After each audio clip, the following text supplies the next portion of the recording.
No, I'm not. Kamala I just said I'm not going to vote for her. She's not running for perfect. She's running against Trump. We have two choices. Bret Stephens, who's the New York Times quote unquote conservative, but will not support Trump. He was on Real Time this weekend with Stephanie Ruhle. She's an MSNBC person. And watch what happens here as it relates to who the conservative will vote for. I'm an undecided voter. I'm never going to vote for Trump, but I'm not sure I want to vote for Kamala. And my fear is that she doesn't really have a very good command of what she wants to do as president. It would be great for her to sit down with you or George Stephanopoulos or you, Stephanie, and get a succession of... As if she'd sit down with me. Why not? Bret, Ask her, you know, look, George W. Bush, 25 years ago was asked if he could name the president of Pakistan and other people. He had no idea. And people said this guy has no command of foreign policy. And it turned out to be a prescient set of questions. It's not too much to ask Kamala, say, are you for a Palestinian state if Hamas is going to run that state?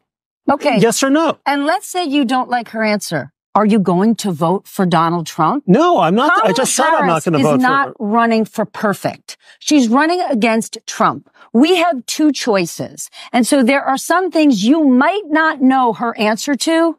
And in 2024, unlike 2016 for a lot of the American people, we know exactly what Trump will do, who he is, and the kind of threat he is to democracy. I don't know. So it's unclear to me how there could be an informed... The problem that a lot of people have with Kamala is we don't know her answer to anything, okay? But you know his answer to everything. And that's why I would never vote for him, and people shouldn't vote for him. But people also are expected to have some idea of what the program is of the person you're supposed to vote for.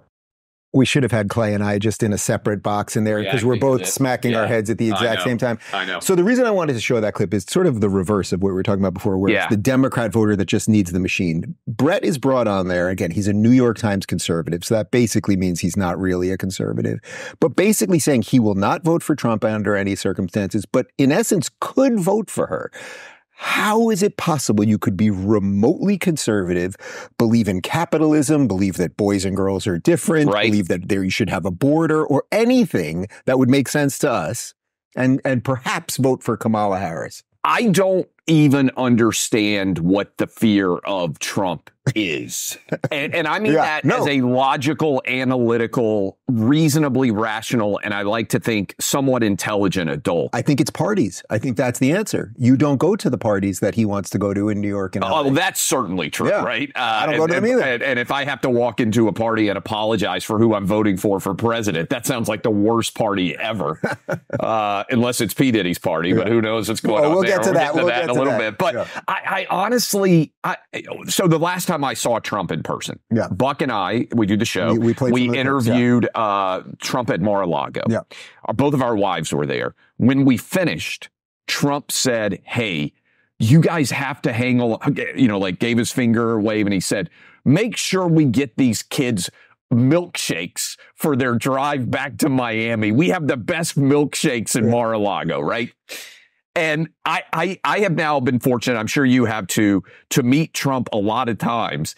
And the idea that he is Hitler is the most ridiculously absurd argument ever. And so if you want to argue on policy, hey, I think he's going to hire people that aren't very good at being attorney general or being secretary of state, that would be an argument you could make. I think that would be a valid criticism of Trump.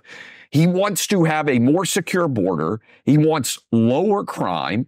He wants to avoid war all around the world and keep our soldiers safe. And there's a track record of doing him having done it. He gave up power and left the White House. So if you're, he's going to overthrow democracy, why didn't he try to do it last time when he was actually already in the office of the presidency?